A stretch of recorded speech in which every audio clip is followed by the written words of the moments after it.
सुप्रभातम आजिर पंचांग ओ अमृत वचन। शुभ सकाळ। आज दिनर पंचांग।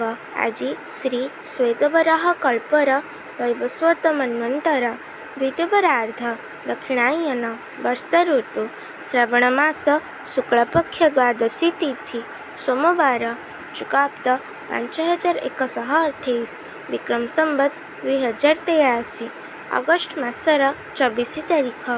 आज दिनटी समस्त मंगलमय हेउ ईश्वरଙ୍କ निकटरे विनम्र प्रार्थना।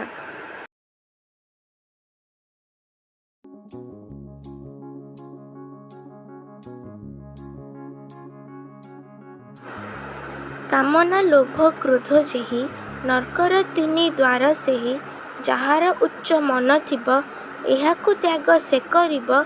एतिनिरु निवृत्त होइले दैवी प्रकृति आसे बळे एतिनि नरकर पथ एहाकु जिनिले हे पार्थ।